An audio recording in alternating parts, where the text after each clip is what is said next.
Bonjour à tous et à toutes, j'espère que vous allez bien. Aujourd'hui on s'intéresse à la bataille de Thouars, qui prend place dans les guerres de Vendée. L'Ouest catholique et royaliste manifeste très tôt une vive opposition aux événements révolutionnaires de 1789.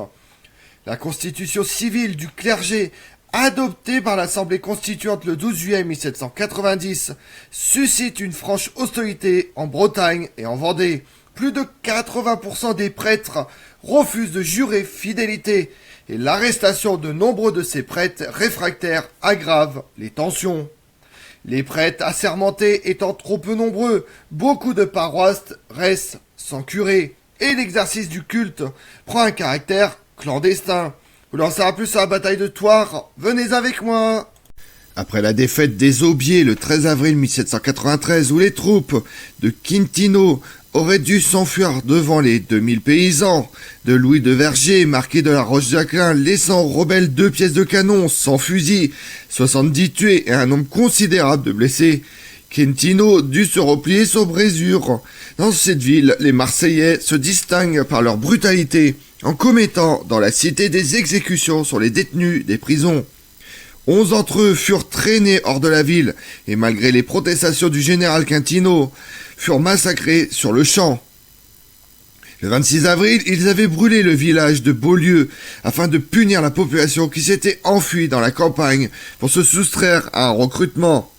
Ils s'apprêtaient à faire subir le même sort aux habitants de Saint-Sauveur. Le 1er mai, des messagers vinrent annoncer à Quintino que 2 colonnes de rebelles se dirigent vers Brézure, l'une d'elles venant de Châtillon et l'autre d'Arvaux, fortes chacune d'environ 10 à 12 000 hommes. Devant une force aussi importante, Quintino décide d'évacuer la ville, mais n'ayant pas assez de voitures pour le transporter de ses munitions, il fait porter par ses hommes le plus possible de cartouches. Puis il donne l'ordre de jeter le reste dans les puits de la ville afin qu'elle ne tombe pas aux mains de l'ennemi, laissant un nombre important de vivres, de farine, ainsi que des souliers et des chevaux, mais surtout une population qui se sentait trahie par ce repli et qui implorait cette armée de rester afin de la défendre. Mais arrivé à la croisée des chemins de Poitiers, Parthenay et Thouars, une querelle s'engage au sein de l'armée. Chaque groupe voulait suivre la direction qu'il avait choisie. Et le conflit s'envenime au risque d'en venir aux armes. Les Marseillais, menaçant leurs camarades de leurs baïonnettes, s'emparent du drapeau pour l'emporter sur la route de Poitiers, entraînant avec lui 5 à 600 soldats. D'autres préfèrent se diriger sur la ville d'Arvaux. Le reste de l'armée décide de continuer sa route sur Thouars. Son déplacement laisse le long des chemins des maisons pillées par les déserteurs et les traînards. À Pierrefitte, la population avertie que des bleus se dirigeaient vers elle, décide de s'enfuir et de se cacher dans les bois. Seuls 6 habitants se décident à prendre les armes pour partir sur le chemin de Fayel-l'Abbesse. À Thouars, une dizaine de bleus qui venaient de piller les environs se retrouvent sur le même chemin. Une fusillade éclate et 6 républicains tombent mortellement blessés. Les 4 autres voient les rebelles se jeter sur eux et leur fracassent le crâne à coups de crosse. Accueillie avec enthousiasme, l'armée de Quintino, qui ne comptait plus que 3150 hommes sur les 5000 au départ de Brézure, fait une entrée triomphale dans la ville qui lui assure une défense plus facile qu'à Brézure, grâce à ses remparts et à sa position au-dessus de Toué. Mais les soldats étaient fatigués et inexpérimentés, donnant au général républicain quelques inquiétudes pour la défense de la ville. Il envoie des courriers à Poitiers, Tours et Saumur, décrivant la situation. Du côté vendéen, l'attaque de Thouars avait été décidée pour le 5 mai par un conseil de guerre tenu à Brézure le 3 mai. Déjà dans la ville, une rumeur courait que les Vendéens avaient égorgé tous les habitants de la ville de Brézure, n'ayant plus que la nuit pour faire face à cette menace. Quintino dispose ses troupes. Les hommes du Var qui lui restaient et qui n'étaient plus qu'une centaine furent placés au pont de Vrines, avec le bataillon de la Nièvre et une pièce de canon. Le pont fut coupé pour faire obstacle à un éventuel assaut. 2 compagnies de la garde nationale d'Arvaux et de Coué furent placées au guet aux riches. Des paysans de la région, au pont de Taizon, l'ennemi se montra à 6 heures du matin sur les hauteurs de Thouars. Les prières qui s'élèvent de leur position impressionnent les défenseurs de la ville. C'est sur le pont de Vrines que les Vendéens décident de diriger leur attaque. Les paysans, commandés par la Roche-Jacquelin et l'Escure, prirent position sur les coteaux de façon à être distants les uns des autres, afin de ne pas subir des pertes importantes qui pouvaient être causées par le canon. Ils répondent aux Bleus par des coups de fusil qui touchent leur cible presque à chaque fois. Bientôt la fusillade s'intensifie. Les Bleus, qui avaient déjà perdu plusieurs blessés, tirent sans compter. Mais c'est la puissance de feu des paysans qui s'épuise la première. Voyant la situation se dégrader, la Roche-Jacquelin décide d'aller chercher des munitions et des renforts. Resté seul à commander, l'Escure, dont c'était la première bataille dans cette guerre, se rend compte que le moral des hommes était au plus bas. Il s'empare d'un fusil et descend les coteaux afin d'attaquer le pont. Il espérait ainsi entraîner avec lui ses hommes. Mais les Vendéens ne bougent pas et l'Escure dut se retirer sous le feu de l'ennemi. Il se lance une seconde fois en direction du pont en haranguant ses hommes à le suivre. Mais pour la seconde fois, les paysans regardent sans bouger cet officier qu'ils ne connaissent pas. Les habits criblés de balles, l'Escure dut de nouveau se retirer du pont. Alors qu'il tentait pour la troisième fois de prendre d'assaut le pont, la Roche-Jacquelin, qui revenait avec des renforts et des munitions, vole au secours de celui que l'on surnommera plus tard le Saint du Poitou. Il était accompagné de René Forest et d'un autre commandant qui fut tué aussitôt sans laisser son nom à la postérité. Voyant la Roche-Jacquelin charger sur le pont, les insurgés reprirent confiance et chargent de toutes parts à grands cris. Devant le nombre et l'enthousiasme qui animait les Blancs, l'ennemi fut bousculé, la barricade faite de tas de fumier et de charrettes fut prise, et ceux qui ne s'étaient pas enfuis furent faits prisonniers ou tués. Entre-temps, voyant la difficulté de passer le pont de Vrines à cause de la résistance, Bonchamp cherchait un passage à gué afin de contourner l'obstacle. C'est au gué aux riches qu'il passe avec sa cavalerie, suivi de fantassins qui durent traverser la rivière avec de l'eau jusqu'à la ceinture. Malgré des pertes importantes, les Blancs arrivent à traverser et tombent sur les volontaires. Ces derniers furent chassés et culbutés par plusieurs charges, puis massacrés. Les Vendéens se jettent ensuite sur le flanc droit des Républicains, qui furent abandonnés par leur cavalerie qui s'enfuyait sur Loudun. Malgré des renforts envoyés pour repousser l'attaque, les renforts ne purent tenir bien longtemps. Bonchamp, aidé de l'Escure et de la Roche-Jacquelin qui venaient de franchir le pont de Vrines, les taille tous en pièces.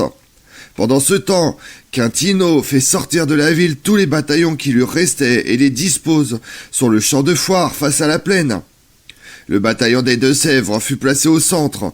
Les Marseillais, avec leurs canons et la garde nationale de Thouars, furent à leur gauche, et le reste des bataillons se trouvait sur la droite.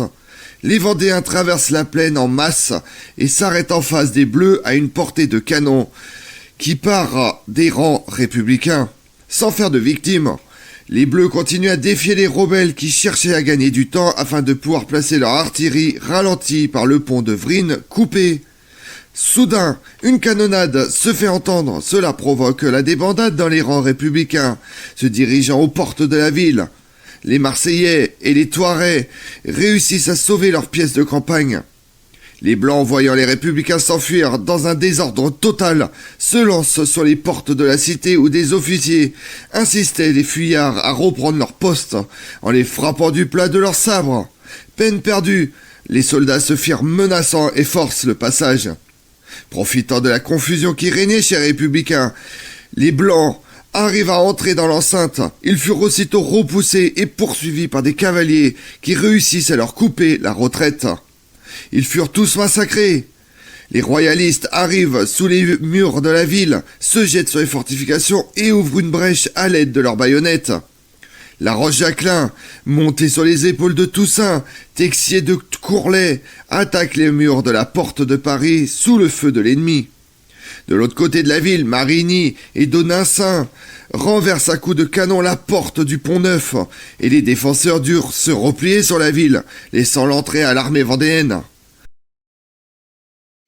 Pendant ce temps, les divisions vendéennes qui étaient à Saint-Jacques passent la rivière à l'endroit du Bac, perdant un nombre considérable d'hommes. Ils réussissent cependant à entrer dans la ville.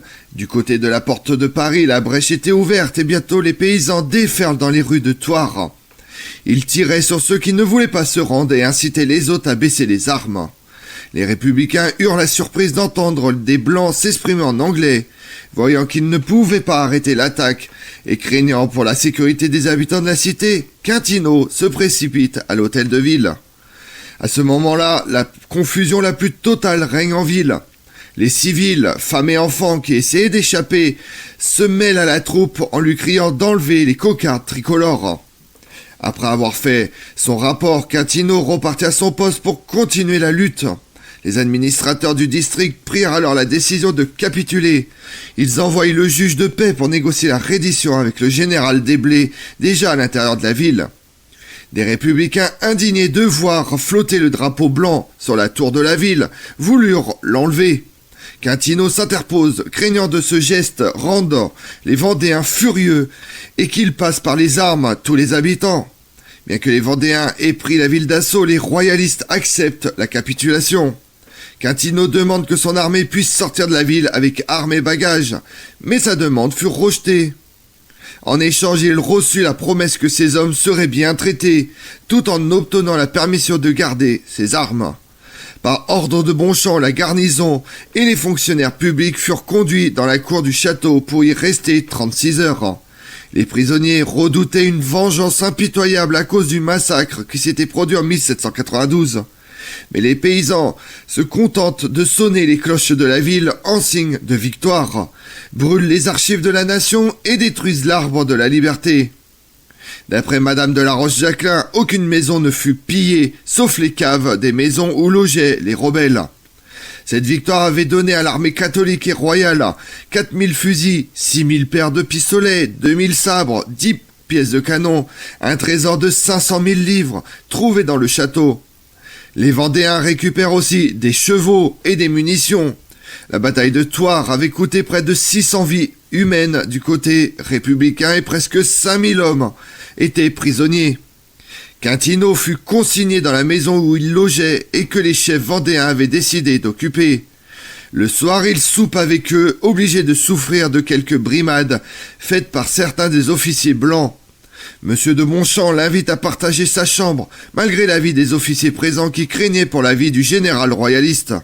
Quintino était toujours armé. Le lendemain, Bonchamp et Lescure lui demandent de rester avec eux, sans combattre et prisonnier sur parole. Mais Quintino refuse. Pendant 2 jours, Quintino et sa garnison restent prisonniers, puis les royalistes commencent à évacuer la ville. Ils proposent aux prisonniers de venir rejoindre leur rang. Beaucoup acceptent de faire cause commune avec les royalistes. Quant à Quintino, relâché avec un passeport, il sera peu de temps après arrêté par les représentants de la République, jugé pour trahison et guillotiné. Et pendant ce temps-là, dans le monde, le 21 janvier 1793, c'est l'exécution de Louis XVI. Le 24 janvier, la Prusse, se déclarant solidaire de la Russie, occupe la Pologne occidentale. Le 1er février, c'est le début de la première guerre de coalition, avec la Grande-Bretagne, l'Autriche, la Prusse, la Russie, le Portugal, l'Espagne, la Piémont-Sardaigne, les 2 Siciles, etc., contre la France républicaine. Le 11 mars, c'est le début des guerres de Vendée. Le 16 octobre 1793, c'est l'exécution de Marie-Antoinette.